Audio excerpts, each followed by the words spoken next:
Ma fille est revenue déjeuner avec son mari, un énorme bleu sur le bras. « Qu'est-ce qui s'est passé ?» ai-je demandé. Elle a esquissé un sourire et a dit « Je suis juste tombée sur le trottoir. » J'ai immédiatement appelé mon gendre. Il a répondu d'un ton arrogant. « Oui, je l'ai frappé. »« Et qu'est-ce que vous allez faire ?» J'ai raccroché sans rien dire. Un instant plus tard, je n'avais plus qu'un seul appel à passer. Le lendemain matin, c'était à son tour de m'appeler. « Vous cherchez la mort ou quoi ? Je suis content que vous soyez là. Si vous regardez cette vidéo, mettez un like, abonnez-vous à la chaîne et dites-moi dans les commentaires d'où vous écoutez cette histoire de ma vengeance. Je suis curieuse de savoir jusqu'où mon histoire voyagera. » Le soleil du soir inondait Gordes. Ses rayons perçaient les volets en bois, sculptés de ma boutique d'artisanat, illuminant les écheveaux de fils à brodés colorés, rouges, jaunes et bleus, que j'avais si soigneusement disposés toute la matinée. À 65 ans, j'étais habituée à cette lumière, à l'odeur de lavande et de savon de Marseille qui émanait des tissus provençaux et au chant assourdissant des cigales dehors. Je pliais délicatement une nappe brodée quand la silhouette de ma fille Chloé est apparue dans l'encadrement de la porte. Elle est entrée. Ses épaules menues tremblaient légèrement. Bien qu'elle ait tenté d'esquisser un sourire, elle portait un col roulé blanc à manches longues. Un vêtement qu'elle ne portait jamais, disant toujours qu'il lui tenait trop chaud. J'ai levé la tête sur le point de lui demander pourquoi elle arrivait si tôt, mais les mots sont restés coincés dans ma gorge. Alors que Chloé posait son sac en toile sur le comptoir, sa manche s'est accidentellement relevée, révélant un bleu violacé, comme une tache d'encre renversée sur la peau pâle de son poignet. Mon cœur s'est serré, comme si on le broyait dans un poing. Le bleu ne ressemblait pas à une chute ou à un accident. Il était brutalement imprimé comme la marque d'une main sur la chair de ma fille. « Qu'est-ce qui s'est passé, ma chérie ?» ai-je demandé d'une voix tremblante, même si je luttais pour rester calme. Chloé a rapidement baissé sa manche, cachant le bleu, et a forcé un sourire. Le genre de sourire qu'elle arborait toujours quand elle cachait quelque chose. « Rien, maman, j'ai juste trébuché sur l'écalade. » Sa voix était basse, mais ses yeux évitaient mon regard.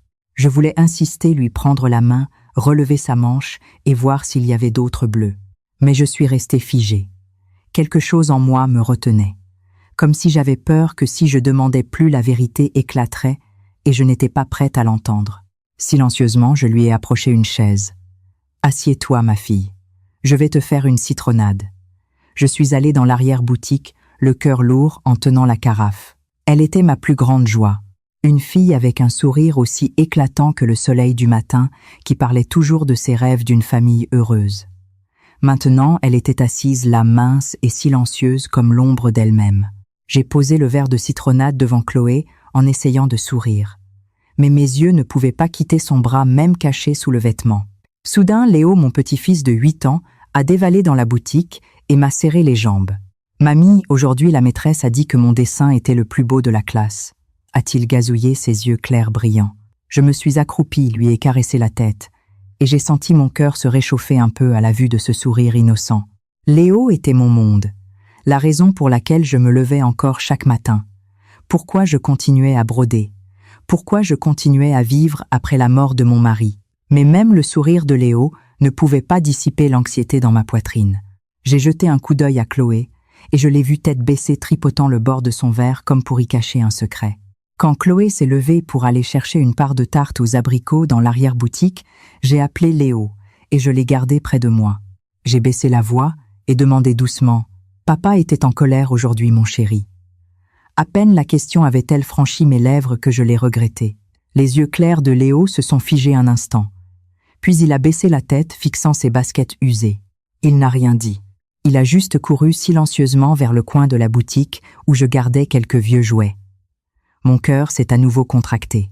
Un enfant de 8 ans ne sait pas mentir, et son silence était plus effrayant que n'importe quel mot. Je suis restée là, m'agrippant au bord du comptoir pour ne pas trembler. Chloé et son fils sont restés un peu plus longtemps dans la boutique. Puis, elle a dit qu'elle devait retourner à Paris pour préparer le dîner. Je les ai accompagnés jusqu'au coin de la ruelle. J'ai regardé Léo tenir la main de sa mère en sautillant sur les pavés. Chloé s'est retournée et m'a serré dans ses bras, mais l'étreinte était froide, comme si elle essayait de garder ses distances. Quand leurs silhouettes ont disparu au coin de la rue, je suis retournée dans la boutique. J'ai fermé la porte et je suis restée seule dans l'obscurité grandissante. Les écheveaux de fils colorés semblaient maintenant flous, tout comme mes pensées. Je ne voulais pas y croire. Mais je savais très bien que le bleu sur le bras de Chloé n'était pas dû à une chute et que le silence de Léo était la confirmation que je ne voulais pas entendre. Le soir, j'étais assise à la petite table de ma modeste maison. La lumière jaunâtre éclairait les murs à la peinture écaillée. J'ai pris mon téléphone. Mes doigts ont hésité sur l'écran. Finalement, j'ai pris une profonde inspiration et j'ai composé le numéro de Vincent, le gendre à qui j'avais autrefois confié le bonheur de ma fille. Le téléphone a sonné 3 fois. Puis, sa voix arrogante a répondu « Eliane, quelque chose ne va pas. Je ne suis pas passée par 4 chemins. Je suis allée droit au but. Qu'as-tu fait à Chloé ?» Ma voix était plus ferme que je ne l'avais prévu. Mon cœur battait la chamade.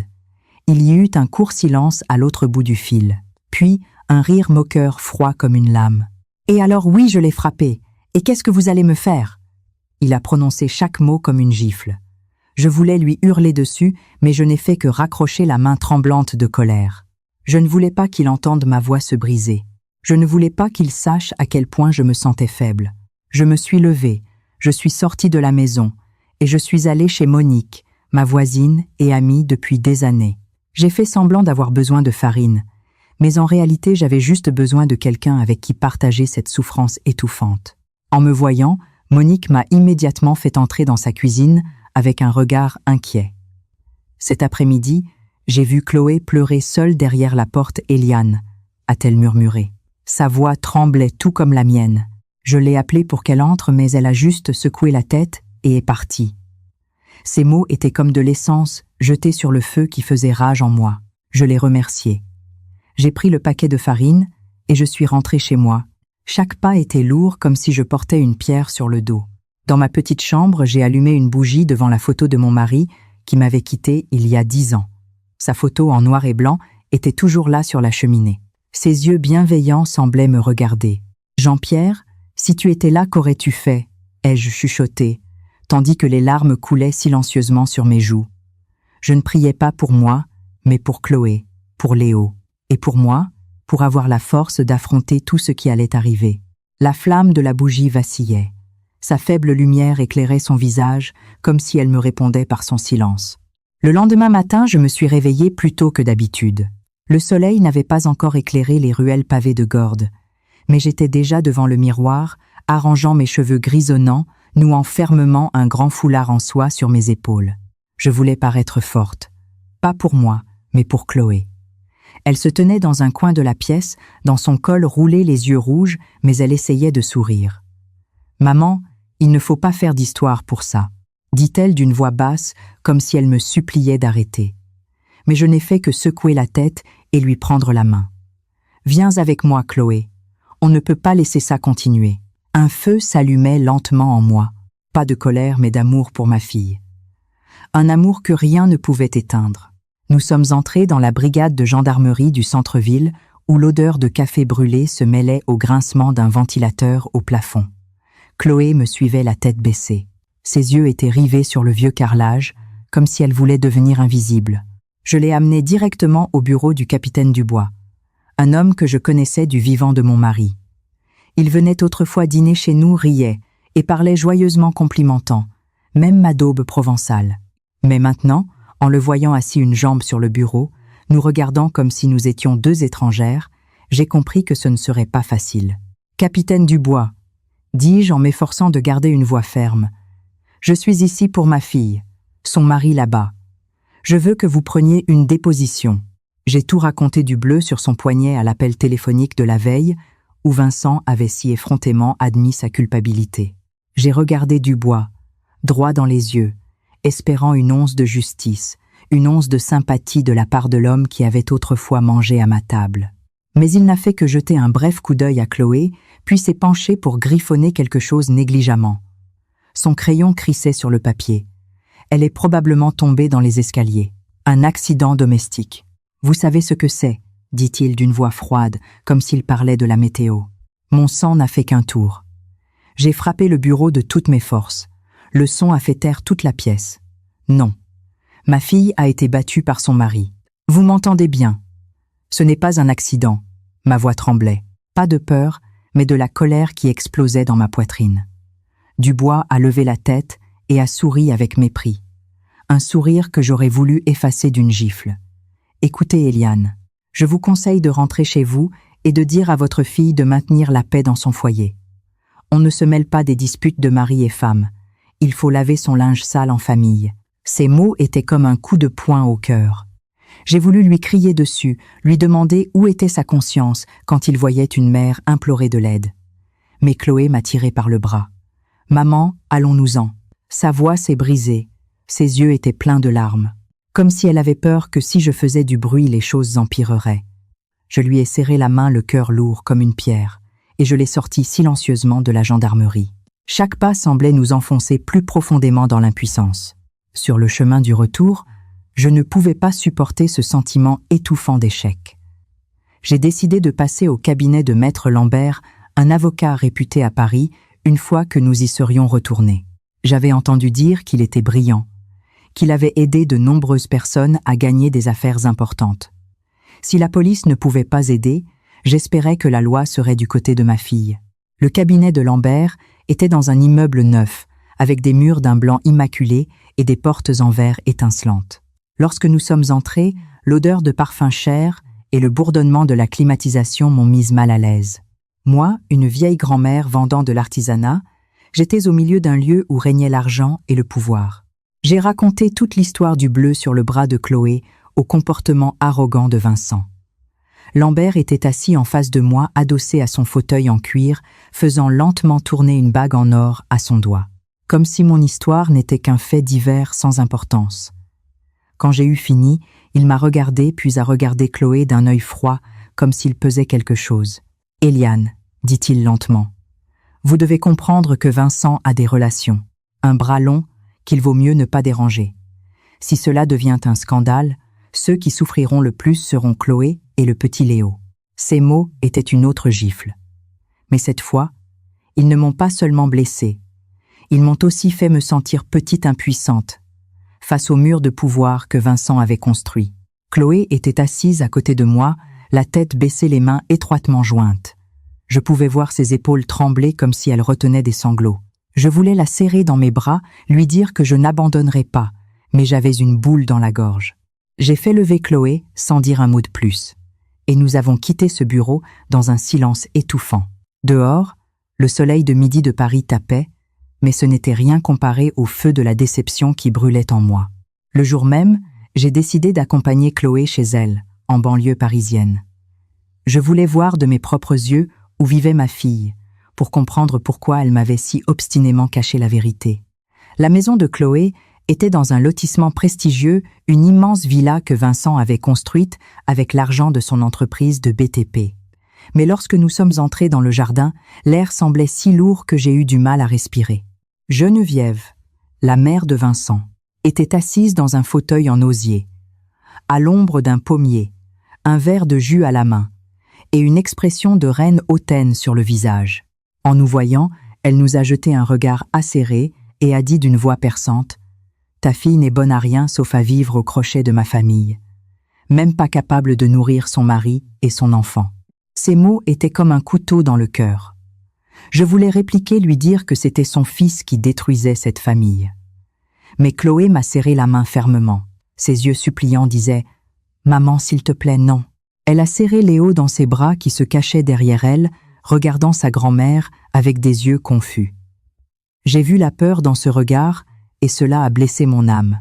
À ce moment, Vincent est sorti de la maison, ajustant nonchalamment sa cravate, comme si tout était normal.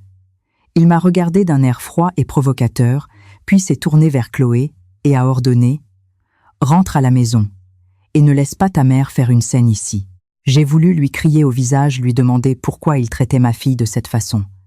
Mais le regard suppliant de Chloé m'a arrêté. J'ai fait demi-tour et je suis partie. Mes pas étaient lourds sur l'allée en pierre. Derrière moi, la voix de Geneviève résonnait encore pleine de mépris. La vieille marchande de tissus est venue donner des leçons à la famille Fournier. Ces mots étaient le dernier coup blessant profondément ma dignité. Cette nuit-là, je suis retournée dans ma petite chambre à Gordes. J'étais assise devant la photo de mon mari. La flamme de la bougie vacillait sur son visage. Jean-Pierre, tu disais souvent que la justice trouve toujours son chemin, ai-je murmuré, tandis que les larmes coulaient sur mes joues. Mais où est la justice maintenant? La gendarmerie n'aide pas. Les avocats se détournent. Notre fille souffre et je ne peux rien faire. J'ai serré les poings. Mes ongles se sont plantés dans ma peau. Je savais une chose avec certitude. La justice dont Chloé avait besoin ne se trouverait jamais dans ce système pourri où l'argent et le pouvoir de Vincent couvraient tout. Le lendemain matin, le soleil à Gordes était aussi doux que d'habitude, mais mon cœur ne l'était pas. Je me tenais à l'entrée de la boutique, arrangeant les écheveaux de fil, essayant d'occuper mes mains pour que mes pensées ne sombrent pas dans la noirceur. Chloé est arrivée tôt avec Léo, qui sautillait en serrant un cahier de dessin tout corné. « Maman, je te laisse Léo un petit moment d'accord. Je vais devoir aller au marché à Cavaillon acheter quelques trucs, » a dit Chloé, essayant de paraître normale, mais ses yeux m'évitaient. J'ai hoché la tête, j'ai serré Léo dans mes bras et je me suis forcée à sourire. « Fais attention ma fille », ai-je dit, même si je savais très bien qu'elle n'allait pas simplement au marché. Quelque chose dans la façon dont Chloé baissait la tête, dans la façon dont elle portait son col roulé, malgré la chaleur, me serrait le cœur. Après le départ de Chloé, j'ai fait entrer Léo dans la boutique et je l'ai installé dans un coin avec des crayons de couleur. J'ai commencé à accrocher des broderies fraîches à l'entrée. L'odeur familière du coton et de la lavande m'a un peu calmée. Soudain, Léo a couru vers moi, m'a tiré par la main et a dit joyeusement « Mamie, regarde ce que j'ai dessiné ». Il a montré un dessin d'une maison d'un pommier et d'une femme maladroitement dessinée.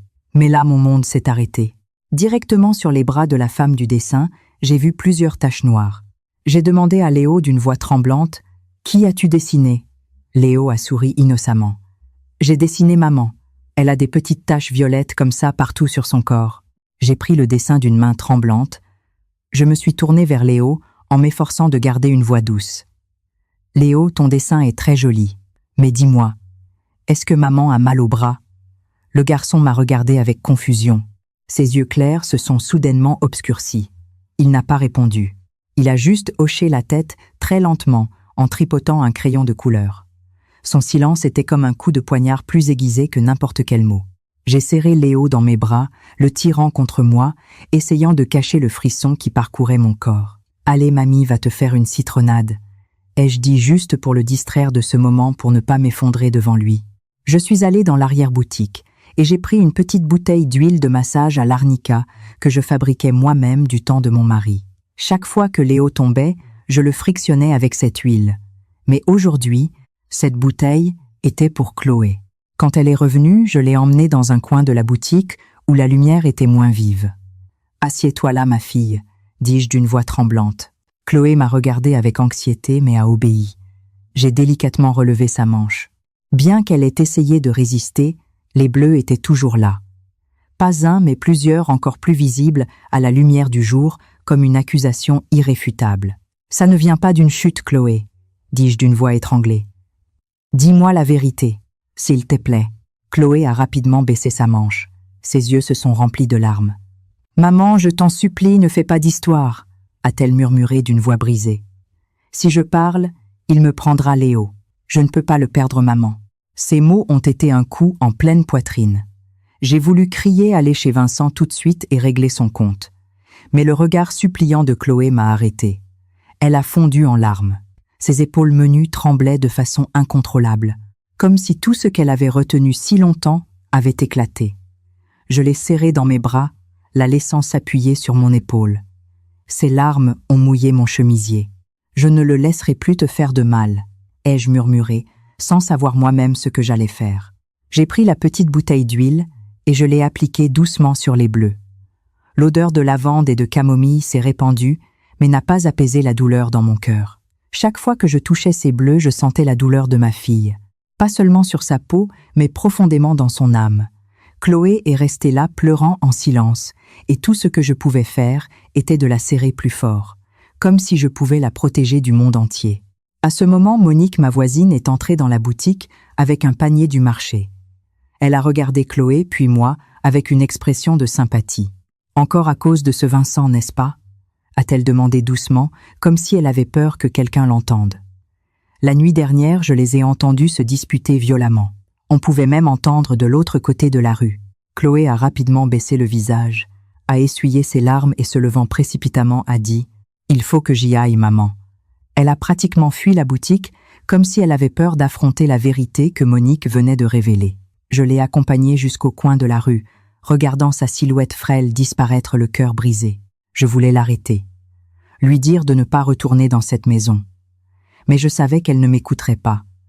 Elle avait peur de perdre Léo, et cette peur était plus forte que sa propre douleur. Ce soir-là, alors que je rangeais la boutique, disposant les dernières broderies, la lumière aveuglante des phares a percé l'obscurité et a éclairé la vitrine. Et j'ai immédiatement reconnu le SUV noir de Vincent. Il n'est pas sorti, il a juste baissé la vitre et m'a lancé un regard froid et provocateur. Ses yeux semblaient dire « Tu ne peux rien faire ». Puis, il a accéléré. La voiture a disparu à grande vitesse, laissant une forte odeur de gaz d'échappement et une menace silencieuse. Je suis resté figé à la porte de la boutique m'agrippant, au bord du comptoir, ressentant une colère que je n'avais jamais éprouvée auparavant. Il me rappelait que tout était toujours sous son contrôle. Que moi, une vieille grand-mère vendant de l'artisanat, n'était rien face à son pouvoir. Après cette journée, à la gendarmerie et au cabinet de l'avocat, je me sentais comme si le monde entier s'était détourné de moi. Le capitaine Dubois avec son sourire moqueur. Maître Lambert avec sa bague en or étincelante. Tous étaient du côté de Vincent, ou plutôt du côté de son argent et de son pouvoir. J'étais assise dans ma boutique d'artisanat, regardant les écheveaux de fils colorés avec le cœur vide. J'avais espéré que la loi protégerait Chloé. Mais maintenant, je savais que la voie officielle était fermée comme une lourde porte de fer verrouillée devant moi. Ce matin-là, j'ai décidé d'affronter Vincent seul. Je n'ai rien dit à Chloé. Je ne voulais pas l'inquiéter davantage. J'ai noué mon foulard bleu marine. J'ai pris mon sac en toile et j'ai pris le premier TGV pour Paris. Pendant tout le trajet, j'ai regardé les champs défiler, mais mes pensées n'étaient que pour Chloé, pour les bleus sur ses bras, pour son regard effrayé. Léo, me suis-je répété que même si je n'étais qu'une vieille grand-mère vendant des souvenirs, je ne laisserais pas Vincent continuer à piétiner la dignité de ma fille. Le bureau de Vincent était au centre de Paris, dans un immeuble neuf aux vitres étincelantes, comme pour exhiber la richesse de son propriétaire. L'enseigne BTP Fournier brillait sous le soleil en lettres dorées comme une déclaration de pouvoir. J'ai pris une profonde inspiration et j'ai poussé la porte. À l'intérieur, l'air froid de la climatisation m'a fait frissonner. Sa secrétaire, une jeune femme aux cheveux coiffés, en un chignon haut, m'a regardé avec curiosité. J'ai dit sèchement « Je suis la mère de Chloé. Je veux voir Vincent ». Elle a hésité un instant mais m'a quand même conduite au 2e étage. Comme si elle savait que je ne partirais pas si facilement. La porte du bureau s'est ouverte et j'ai vu Vincent adossé à son luxueux fauteuil en cuir, une jambe posée sur la table en bois brillant. Il riait fort au téléphone, sa voix résonnant dans tout le bureau. En me voyant, il a fait signe à son interlocuteur d'attendre, puis a raccroché sans effacer le sourire de son visage. « Eliane, quelle surprise !» dit-il d'un ton mielleux, mais plein de sarcasme. « Qu'est-ce qui vous amène ? Vous voulez acheter un terrain à bâtir ?» Il a ri, comme si ma présence était une blague. Je me suis redressée, le regardant droit dans les yeux, en essayant de ne pas laisser ma voix trembler. « Tu bats, Chloé. J'ai vu ces bleus. Combien de temps vas-tu nier ta responsabilité ?» Mes mots ont résonné clairement et froidement. Mais à l'intérieur, j'avais l'impression d'être face à une bête sauvage. Vincent n'a pas répondu tout de suite. Il s'est levé calmement, s'est servi un verre de whisky d'une bouteille sur la table et a bu une gorgée, sans me quitter des yeux. « Et si je l'admets, alors quoi ?» dit-il d'un ton arrogant. « Qu'est-ce que vous allez me faire ? Dubois est mon homme. Lambert aussi. Vous me croyez. Dans cette ville, personne n'osera me toucher. » Ces mots ont été un coup en pleine poitrine. J'ai serré les poings. Mes ongles se sont enfoncés dans mes paumes. J'ai essayé de ne pas trembler de colère. « Tu détruis la famille de ma fille », dis-je d'une voix étranglée. Pas par peur, mais parce que je voyais clairement mon impuissance face à lui. Vincent s'est adossé à son fauteuil, haussant un sourcil avec un sourire provocateur. « La famille », dit-il en étirant le mot comme pour se moquer. « Cette famille, c'est moi qui la contrôle. Chloé n'est rien de plus qu'une décoration dans la maison. Et vous êtes une vieille marchande de souvenirs. Que pouvez-vous me faire ? Cette phrase a été un coup de poignard à ma dignité. J'ai voulu crier l'attraper par le col et lui hurler au visage que Chloé était ma fille, une personne. Pas un objet qu'il pouvait torturer. Mais je suis restée là avec une boule dans la gorge et je n'ai pu dire qu'une chose, lentement mais fermement. Un jour tu paieras pour tous tes actes, Vincent. Il a éclaté de rire, un rire qui a résonné dans la pièce, puis a frappé sur la table comme s'il regardait une comédie. « J'attendrai, belle maman », dit-il d'une voix pleine de sarcasme. « Voyons ce qu'une vieille marchande de souvenirs peut faire. » J'ai fait demi-tour et je suis partie sentant son regard méprisant dans mon dos. Chaque pas hors de ce bureau semblait un peu plus lourd, comme si je portais la douleur de Chloé et ma propre impuissance. Quand je suis sortie, le soleil brûlant de Paris m'a brûlé la peau. Mais ce n'était rien comparé au feu de la colère et de la déception qui brûlaient en moi. Je suis restée sur le trottoir, regardant les passants, les camions pleins de marchandises, les vendeurs de rue criant à l'ombre des arbres. Tout continuait comme si de rien n'était, comme si personne ne savait que ma fille vivait un enfer, que je venais d'être humiliée par l'homme même qui avait détruit son bonheur. En rentrant du bureau de Vincent, je me sentais comme si toute mon énergie s'était évaporée. Le trajet en TGV de Paris à Avignon, puis le retour à Gordes, m'a semblé plus long que d'habitude. Chaque tour de roue m'enfonçait plus profondément dans l'impuissance. Quand j'ai ouvert la porte de ma maison, la petite pièce était déjà dans la pénombre. Il ne restait que la faible lueur d'une bougie dans un coin, près de la photo de mon mari. Chloé et Léo dormaient profondément dans la chambre voisine. La respiration régulière de l'enfant me rappelait que j'avais encore une raison de me battre. Mais à ce moment-là, je voulais juste m'asseoir et laisser la fatigue m'envahir. J'ai tiré une vieille chaise en bois et je me suis assise devant le portrait de Jean-Pierre, regardant ses yeux bienveillants sur la photo jaunie en noir et blanc. Eliane, dans cette vie, il faut parfois prendre la justice en main. Ces mots du passé ont résonné dans ma tête si clairement, comme s'il était assis à côté de moi. J'ai ouvert un vieux tiroir en bois où je gardais les souvenirs de Jean-Pierre.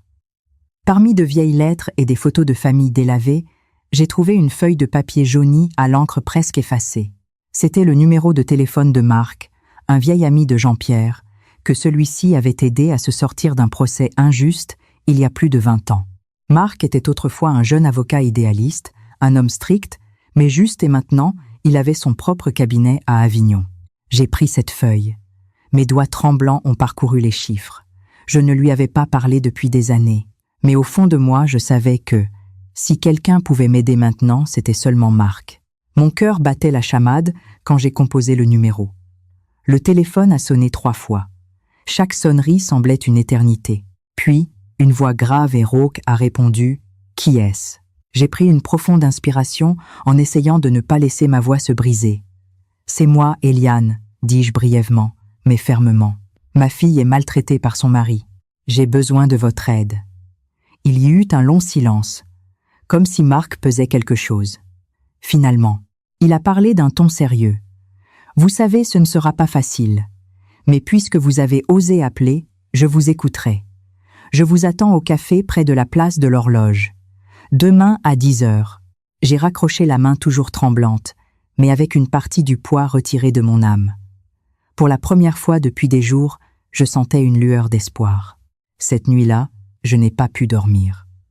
Les aboiements des chiens au loin, la musique pop forte du bar voisin, tout semblait agiter le chaos dans ma tête. J'étais assise à ma table de broderie, essayant de finir une nappe, mais l'aiguille m'a piqué le doigt et je n'ai pas senti la douleur. Chaque point était un rappel de Chloé, des bleus sombres sur ses bras, du regard effrayé de Léo. Je pensais à Vincent, à son rire moqueur, à la façon dont il m'avait appelée vieille marchande de souvenirs. Il pensait que j'étais faible, impuissante, mais il ne savait pas à quel point une mère acculée peut devenir forte. Le lendemain matin, je me suis levée tôt et j'ai emmené Léo à l'école. Le garçon me tenait la main gazouillant à propos d'un dessin qu'il avait fait la veille, mais je ne souriais qu'avec un cœur lourd. En rentrant à la maison, j'ai demandé à Chloé de s'occuper de la boutique. « Je vais chercher de nouveaux fils », ai-je menti. Je ne voulais pas qu'elle sache ce que j'allais faire. Chloé a hoché la tête, mais son regard était plein d'inquiétude, comme si elle sentait quelque chose. J'ai mis mon foulard bleu marine. J'ai pris mon sac en toile et je suis allée au petit café, au coin de la place de l'Horloge à Avignon. L'odeur de café torréfié et de viennoiseries fraîches emplissaient l'air. Mais je n'avais pas faim. Je voulais juste rencontrer Marc. Je voulais l'entendre me dire qu'il y avait encore un moyen de sauver ma fille. Marc attendait déjà dans un coin du café, vêtu d'une veste sombre, une tasse de café noir fumant devant lui. Il avait beaucoup vieilli depuis la dernière fois que je l'avais vu. Ses cheveux étaient presque entièrement gris, mais son regard était resté vif, comme si rien ne pouvait lui échapper. En me voyant, il a hoché la tête et m'a fait signe de m'asseoir. « Racontez-moi tout, Eliane, » dit-il d'une voix grave mais chaleureuse. « Ne cachez rien. » Je lui ai ouvert mon cœur. Chaque mot me déchirait l'âme. J'ai parlé des bleus sur les bras de Chloé, de la façon dont elle essayait de les cacher sous des manches longues. J'ai parlé du silence de Léo, de son regard effrayé quand je l'ai interrogé sur son père. J'ai parlé de l'appel téléphonique à Vincent, de son rire moqueur, de son défi arrogant que je ne pourrais rien lui faire. J'ai parlé du capitaine Dubois, qui avait autrefois mangé à ma table et qui s'était maintenant détourné, et de maître Lambert, avec ses menaces que toucher à Vincent nuirait à Chloé et à Léo. Enfin, j'ai raconté la confrontation dans le bureau de Vincent, la façon dont il avait appelé Chloé une « décoration » et m'avait humiliée comme si je ne valais rien. Les larmes coulaient sur mes joues, mais je ne les ai pas essuyées. Je voulais que Marc voie ma douleur, mon désespoir. Marc écoutait en silence, hochant la tête, faisant tourner sa tasse de café sur la table. Il ne m'a pas interrompu. Il a juste écouté les yeux plissés comme s'il analysait chaque détail. Quand j'ai eu fini, il m'a longuement regardé, puis a dit d'une voix lourde « J'ai une dette envers Jean-Pierre. Sans lui, j'aurais tout perdu à l'époque. Il est temps de payer mes dettes. » Il a fait une pause. Son regard s'est durci. « Mais ce chemin ne sera pas facile, Eliane. Vincent n'est pas seulement un tyran domestique. Il a de l'argent, du pouvoir et tout un réseau qui le protège. Êtes-vous prête ?» Je n'ai pas répondu tout de suite. J'ai serré la tasse de café chaude entre mes paumes, sentant la chaleur se répandre dans mes doigts froids. Ma présence ici est ma réponse. Une semaine après notre rencontre au café, je vivais dans une tension constante. Chaque matin, j'ouvrais la boutique, j'arrangeais les écheveaux de fil. Je souriais aux clients, mais mes pensées étaient ailleurs. J'attendais Marc. J'attendais un signe qu'il avait trouvé un moyen de percer l'abcès de Vincent. Chaque fois que le téléphone sonnait, mon cœur s'arrêtait dans l'espoir que c'était lui. Mais les jours passaient en silence, et je commençais à craindre d'avoir placé mes espoirs dans l'impossible. Chaque nuit, je m'asseyais devant la photo de Jean-Pierre. J'allumais une bougie et je lui chuchotais, demandant la force de continuer. « Jean-Pierre, est-ce que je fais ce qu'il faut ?» demandai-je. Mais seule la flamme vacillante de la bougie me répondait. Puis, un après-midi, alors que la lumière dorée filtrait par la porte de la boutique, Marc est apparu. Il est entré avec une vieille mallette en cuir épaisse à la main. Son visage était plus sérieux que d'habitude. « Eliane, nous devons parler », dit-il d'une voix lourde mais déterminée. Je l'ai conduit dans la petite arrière-boutique où je m'asseyais habituellement pour broder pendant les nuits blanches. Chloé était derrière le comptoir riant avec une cliente sans se douter de rien. J'ai fermé la porte, mon cœur battant la chamade. Comme si j'entrais dans une bataille dont je ne savais pas si je pouvais la gagner. Marc a posé sa mallette sur la table en bois là ouverte et a étalé des dossiers épais devant moi. J'ai regardé ses pages, ses chiffres, ses signatures raturées, et j'ai eu le vertige. Il a pointé chaque document, expliquant lentement. Ce sont des copies des contrats de construction de l'entreprise de Vincent. Regardez, les chiffres sont ouvertement falsifiés. Les prix des matériaux sont gonflés, doublés, triplés. Pour voler, il est passé à une autre pile de papier, des relevés bancaires avec des tampons rouges vifs. Ce sont les preuves qu'il blanchissait de l'argent par le biais d'une fondation caritative au nom de sa mère Geneviève. L'argent sale y entrait, puis retournait dans sa poche. Enfin, il a poussé une pile de factures avec des notes manuscrites qui m'ont glacé le sang. Paiement pour protection. Au capitaine Dubois. J'ai pris chaque feuille d'une main tremblante. Ces chiffres, ces signatures, ces notes étaient comme des couteaux, non seulement me transperçant le cœur, mais révélant aussi la vérité répugnante sur Vincent.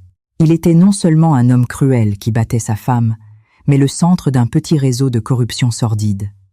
Marc m'a regardé les yeux plissés et a baissé la voix. Comme vous pouvez le voir, Eliane, il ne fait pas seulement du mal à Chloé. Il fait partie de tout un système pourri. Pour le faire tomber, Nous devons viser tout le système. J'ai hoché la tête, mais j'avais une boule dans la gorge, et je ne pouvais pas parler. Je pensais à Chloé, au bleu sombre sur ses bras, au regard effrayé de Léo. Ces papiers n'étaient pas seulement des preuves, c'était de l'espoir. L'espoir de sortir ma fille de l'enfer créé par Vincent. Mais à ce moment, la voix de Chloé a retenti de l'avant. « Maman, il y a un client qui veut acheter une broderie. » Mon cœur a raté un battement. J'ai rapidement rassemblé les dossiers. Je les ai cachés sous la table et je suis sortie en me forçant à sourire. C'était un couple de touristes blonds au sourire éclatant, cherchant un souvenir. Je leur ai montré quelques nappes brodées. J'ai parlé de chaque point. Mais mes pensées étaient toujours dans l'arrière-boutique où se trouvaient les secrets de Vincent. Quand ils sont partis avec une broderie rouge vive sous le bras, je suis retournée voir Marc. Mon cœur battait encore la chamade, de peur que Chloé ne voie quelque chose. Je ne voulais pas qu'elle sache. Je ne voulais pas l'accabler davantage. Marc était assis. Il a sorti une cigarette, l'a allumée et a pris une profonde bouffée. La fumée a flotté dans l'air, se mêlant à l'odeur de lavande. « Je vais préparer un signalement anonyme », dit-il lentement. « Il sera envoyé directement au ministère de la Construction et au ministère des Finances.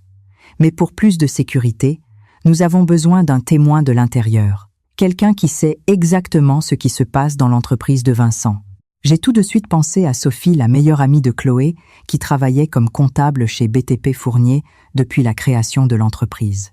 Sophie venait autrefois dans ma boutique, mangeait des parts de tarte et me racontait ses difficultés.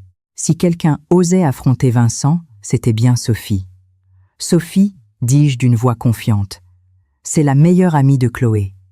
Elle en sait beaucoup sur son entreprise. » Marc a hoché la tête, ses yeux brillants. « Si elle accepte de coopérer, nous aurons une autre flèche mortelle, » dit-il d'une voix ferme. « Mais vous devez la convaincre, Eliane. Ce ne sera pas facile. Peu. Être qu'elle a peur peut. Être qu'elle refusera. » J'ai hoché la tête, sachant que ce chemin ne serait pas facile, mais je n'avais pas d'autre choix. À ce moment, Léo est entré en courant de la rue, brandissant un dessin au crayon de couleur. Il souriait vivement. Son visage rayonnait comme le soleil de Provence. « Mamie, regarde, j'ai dessiné notre maison », s'est-il vanté de sa voix pure. Je me suis accroupie et j'ai regardé le dessin. Une petite maison, une maman et un enfant se tenant la main sous un pommier. « Il n'y a pas de papa », a ajouté Léo, avec l'innocence de celui qui dit une évidence. J'ai eu la gorge nouée, comme si quelqu'un me serrait le cœur. J'ai regardé Marc et je l'ai vu poser sa main sur mon épaule avec un regard ferme. « C'est exactement pour ça que vous devez vous battre jusqu'au bout, Eliane, » dit-il d'une voix lourde mais déterminée. Pas seulement pour Chloé, mais aussi pour cet enfant. J'ai serré Léo dans mes bras, sentant la chaleur de son petit corps. Son dessin n'était pas un simple gribouillage. C'était un rappel de la raison pour laquelle je me battais. J'ai regardé Marc. J'ai hoché la tête et à l'intérieur de moi, le feu a brûlé plus fort que jamais. Vincent pouvait penser qu'il contrôlait tout. Mais il ne savait pas que j'avais trouvé un allié et que je n'arrêterais pas tant qu'il n'aurait pas payé pour ce qu'il avait fait à ma fille et à mon petit-fils. Un jour, Marc m'a convoqué à une rencontre dans un petit bistrot à Paris où l'odeur de steak frites se mêlait à celle du vin rouge. J'étais assise en face de lui. Mes mains s'agrippaient au bord de la table en bois usé pour ne pas trembler. Marc n'a pas beaucoup parlé. Il a juste posé une enveloppe Kraft épaisse et jaunie sur la table. « Ce sont les copies des documents que j'ai déjà envoyés », dit-il d'une voix lourde et confiante. La partie a commencé, Eliane. J'ai fixé l'enveloppe. Mon cœur battait comme s'il allait sortir de ma poitrine. Dehors, les rues de Paris étaient toujours bruyantes.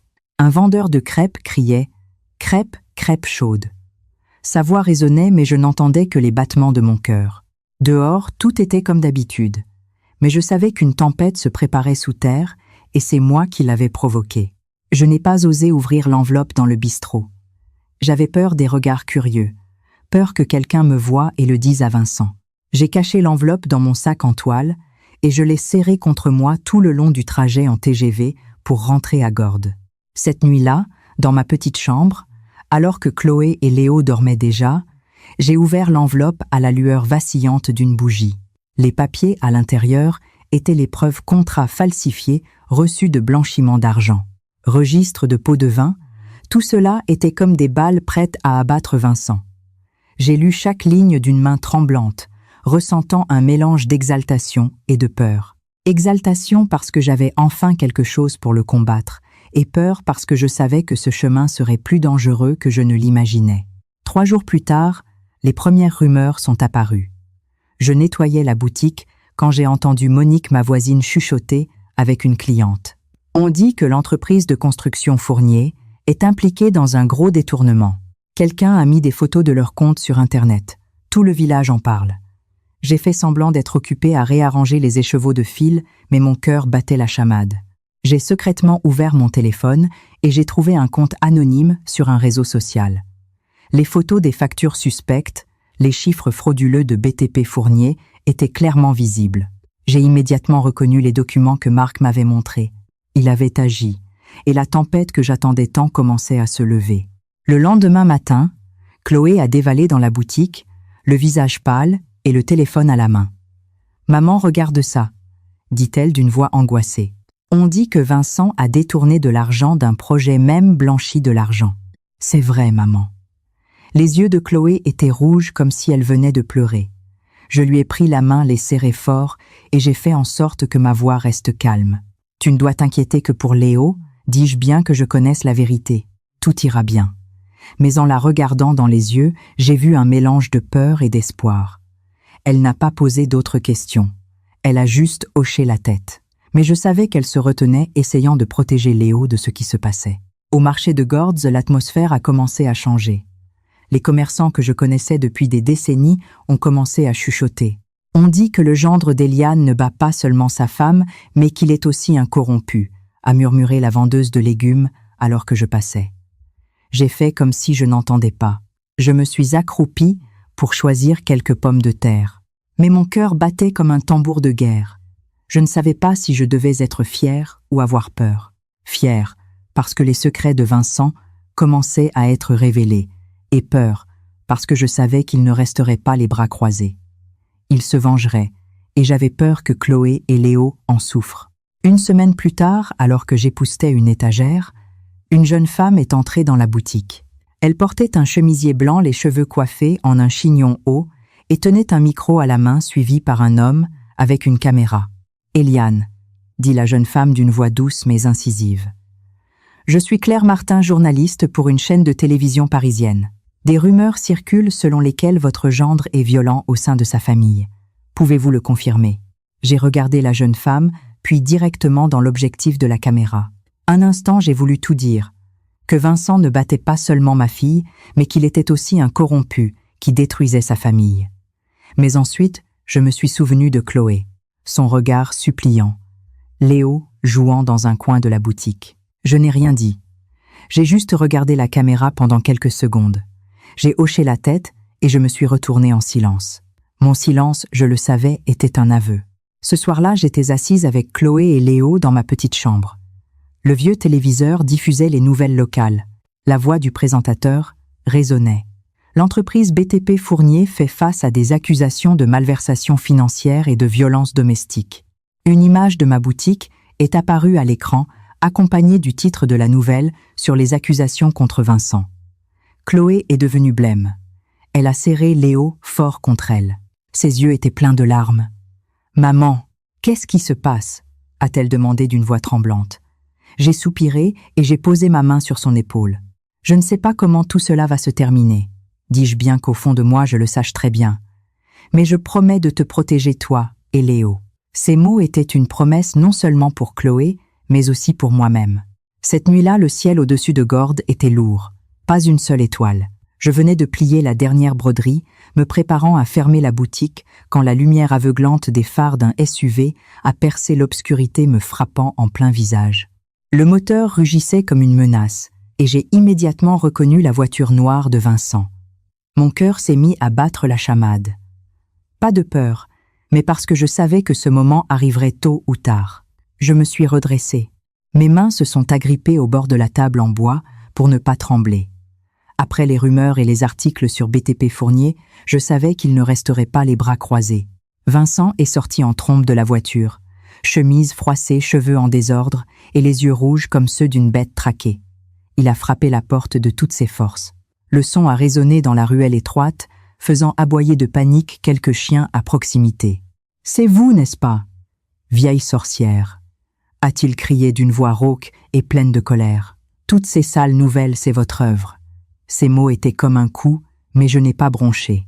Je l'avais déjà affronté dans son bureau, et cette fois devant ma propre boutique, je ne le laisserai pas me voir faible. Avant que je puisse répondre, Chloé est sortie en courant de la maison, le visage pâle et les yeux pleins de panique. « Vincent ne fait pas de scandale ici », a-t-elle supplié d'une voix tremblante. Léo est à l'intérieur. J'ai vu la peur dans les yeux de ma fille. La façon dont elle s'accrochait au cadre de la porte, comme pour empêcher le monde de s'effondrer. J'ai doucement poussé Chloé à l'intérieur et j'ai murmuré « Rentre ma fille, je vais m'en occuper ». Elle a secoué la tête, les larmes coulant sur ses joues. Mais je l'ai regardée fermement, et finalement, elle a reculé s'agrippant à la porte comme si c'était son seul soutien. Je suis sortie et je me suis plantée devant Vincent. Il se tenait là grand et arrogant, mais je pouvais voir la panique dans ses yeux. Les rumeurs et les articles l'avaient mis hors de contrôle, et je savais que c'était le moment d'être plus forte que jamais. J'ai pris une profonde inspiration et j'ai dit, d'une voix basse mais ferme, « Ce n'est pas moi, Vincent, c'est la justice. Tu pensais pouvoir cacher le soleil avec un doigt, mais la vérité trouve toujours son chemin. » Mes mots ont résonné clairement comme chaque point que je brodais sur mes toiles, net et irréfutable. Il a grogné et s'est approché à portée de main. « Vous allez le regretter », a-t-il crié, la voix tremblante de colère. « Je vais faire en sorte que vous perdiez cette boutique, que vous perdiez tout votre respect dans ce village. » Ces menaces étaient comme un vent glacial, mais je suis restée ferme sans reculer. Je pensais à Chloé au bleu sur ses bras, au dessin de Léo sans la figure de son père. « Ton respect est perdu depuis longtemps, Vincent, » dis-je avec un calme glacial. « Et je suis peu. Être une vieille marchande de souvenirs. Mais je ne te laisserai pas continuer à faire du mal à ma fille. » Les voisins ont commencé à regarder par leurs fenêtres. Les lumières dans les maisons environnantes ont éclairé la ruelle. J'ai vu certains lever leur téléphone filmant la scène. Vincent l'a remarqué. Son regard a balayé la foule et j'y ai vu de la panique. Il a juré. Il s'est retourné avec colère vers sa voiture et a claqué la portière avec force. Les pneus ont crissé sur les pavés alors qu'il démarrait en trombe, laissant une forte odeur de gaz d'échappement et une atmosphère tendue. Je suis resté là regardant la voiture disparaître au loin, ressentant un soulagement mêlé à une lourde anxiété. Il avait perdu le contrôle, mais je savais qu'il était encore dangereux. Chloé s'est effondrée sur le seuil, le visage dans les mains sanglotant à chaudes larmes. Ses pleurs me déchiraient le cœur. Je me suis agenouillée, je l'ai aidée à se relever et je l'ai serrée fort dans mes bras. « Tu dois être forte, dis-je doucement bien, que je retienne moi-même mes larmes. Ce n'est que le début, Chloé. Je ne le laisserai pas gagner. » Elle a hoché la tête, mais je sentais son corps trembler, comme si elle était au centre d'une tempête, ne sachant pas où aller. Quand Chloé est rentrée pour serrer Léo endormi dans ses bras, je suis restée à la porte regardant le ciel nocturne. Des nuages sombres cachaient la lune. Mais j'ai vu une silhouette se tenant sous la lumière d'un lampadaire au loin. C'était Marc.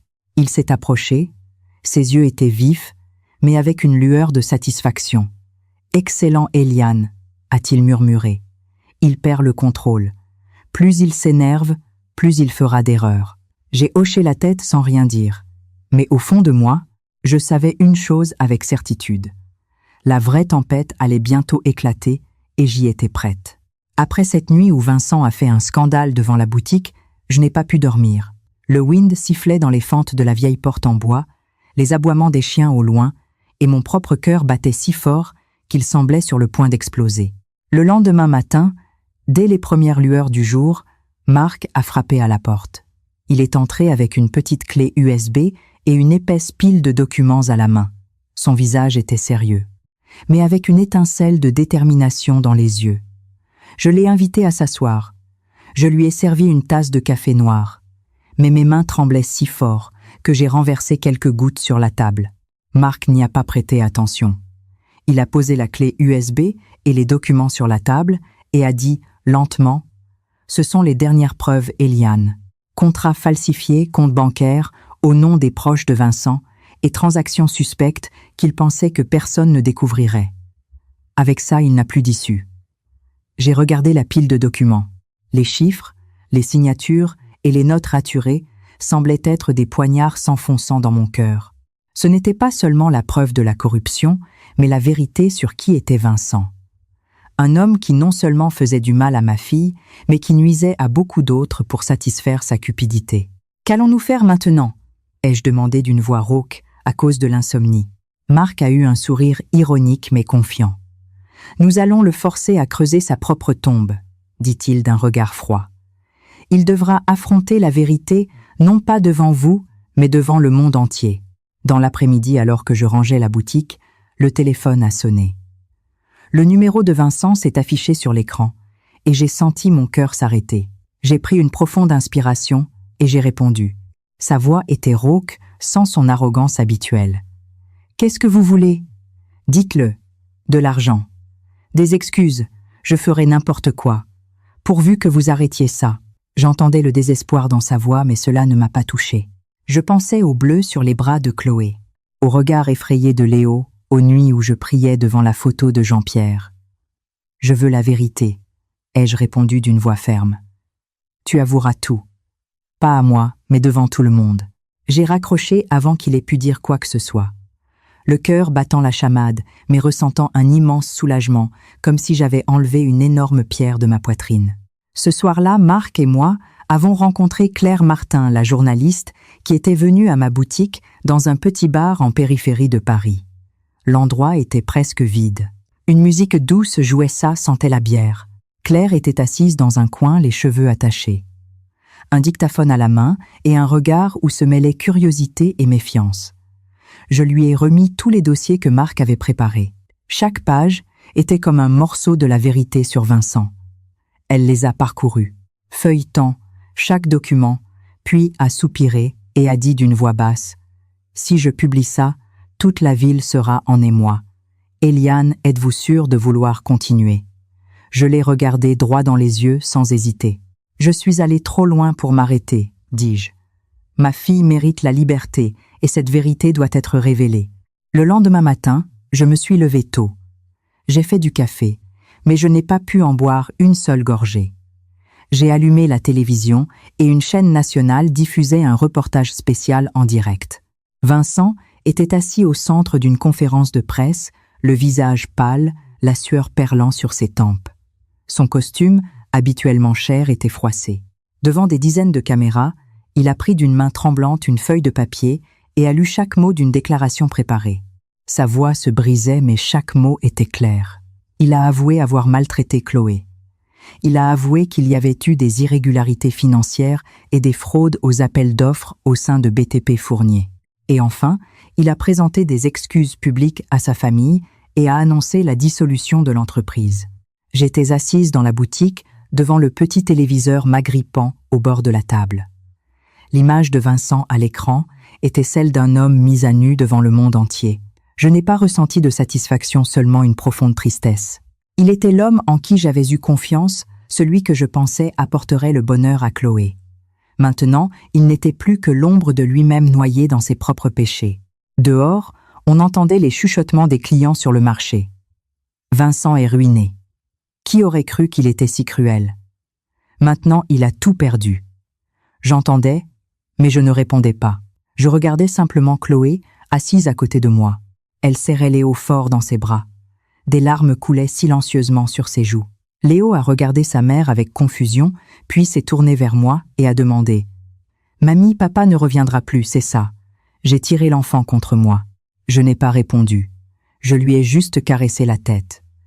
Chloé a murmuré d'une voix étranglée « Enfin, enfin, je suis libre, maman. » Ces mots étaient comme un couteau douloureux et libérateur à la fois.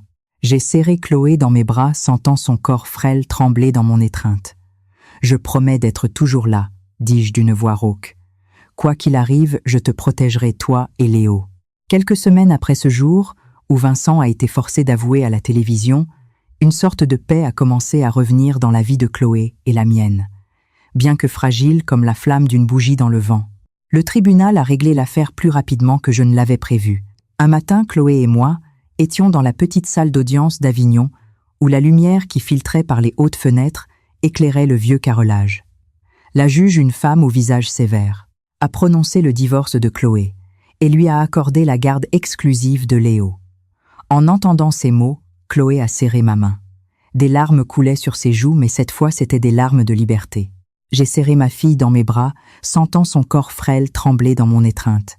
« Maman, je n'arrive pas à croire que ce jour est arrivé », a murmuré Chloé d'une voix étranglée. Je l'ai juste serré plus fort sans rien dire. Parce que dans mon cœur, la joie se mêlait à la douleur des mois passés. Vincent a été interdit d'exercer dans le secteur du bâtiment. Un coup dévastateur pour l'Empire dont il était autrefois si fier. Tous ses actifs ont été gelés pour enquête, et j'ai entendu dire qu'il a dû vendre son immense villa en banlieue pour payer ses dettes. Sa mère Geneviève, qui s'asseyait autrefois avec arrogance dans son fauteuil en osier et critiquait ma fille, a quitté la ville discrètement. Un après-midi. Monique m'a raconté qu'on l'avait vue à la gare routière avec une seule vieille valise. Son visage était émacié sans aucune trace de son ancienne arrogance. Je n'ai pas ressenti de satisfaction, juste une vague tristesse. Elle était la mère de l'homme à qui j'avais confié la protection de Chloé. Mais maintenant, elle n'était aussi qu'une partie d'un passé douloureux. Le capitaine Dubois et maître Lambert n'ont pas non plus échappé à cette tempête. La presse a rapporté que les autorités centrales avaient ouvert une enquête, et des photos des deux hommes conduits le visage abattu sont apparues dans tous les journaux locaux. J'ai vu ces photos dans la boutique quand un client a oublié son journal sur le comptoir. Dubois, qui s'était moqué de moi quand j'implorais la justice, avait maintenant la tête baissée, les poignets menottés. Lambert, avec sa bague en or étincelante, ressemblait maintenant à un homme vaincu. Je n'ai pas souri, je n'ai rien dit, j'ai juste plié le journal en silence.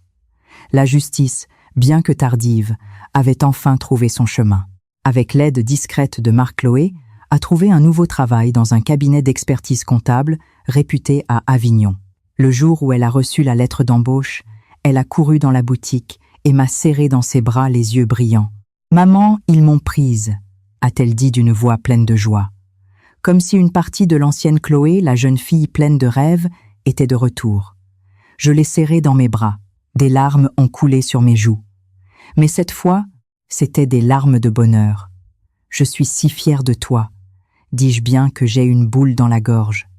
Je savais que le chemin de Chloé ne serait pas facile. Mais elle avait un nouveau départ, une chance de reconstruire sa vie et celle de Léo. Je suis retournée à ma vie tranquille dans ma boutique d'artisanat. Chaque matin, j'ouvrais la porte. J'arrangeais les écheveaux de fil. Je brodais et je discutais avec les clients comme avant. Mais maintenant, Léo était à mes côtés. Le garçon accourait généralement à la boutique après l'école, avec ses dessins et son sourire éclatant. Un après-midi, j'apprenais à Léo à faire son premier point sur un petit morceau de tissu. Il tenait l'aiguille maladroitement. Ses points étaient de travers. Mais il riait aux éclats et disait « Mamie, quand je serai grand, je dessinerai encore plus de fleurs sur tes tissus. » Ces mots innocents étaient comme une brise fraîche qui chassait les jours lourds. Je lui ai caressé la tête et j'ai souri. « Si tes points sont meilleurs que les miens, je te laisserai toute cette boutique en héritage. » Léo a éclaté de rire. Et à ce moment-là, j'ai senti mon cœur devenir plus léger que jamais. Un après-midi, alors que j'accrochais une broderie fraîche à la porte de la boutique Claire Martin, est passée. Elle portait un chemisier blanc, les cheveux attachés, et le même sourire éclatant que lors de notre première rencontre. Elle m'a fait un signe de la main, et j'ai hoché la tête souriant en signe de gratitude. Son reportage, ainsi que les preuves que nous avions fournies, avaient fait éclater la vérité, aider Chloé à se libérer des chaînes de Vincent. Je n'ai rien dit. Mais en mon fort intérieur, je la remerciais ainsi que Marc, les gens qui avaient été de mon côté dans ce combat. Le soir, je suis retournée dans ma petite chambre, là où la flamme de la bougie devant la photo de Jean-Pierre continuait de vaciller. J'ai allumé un bâton d'encens. Le parfum s'est répandu, apportant une paix que je n'avais pas ressentie depuis si longtemps. J'ai regardé les yeux bienveillants de Jean-Pierre sur la photo et j'ai murmuré « La justice peut prendre du temps, mais elle arrive, mon cher. Et personne n'a le droit de piétiner la dignité de notre fille. » J'ai fermé les yeux, sentant la légère brise nocturne agiter le rideau.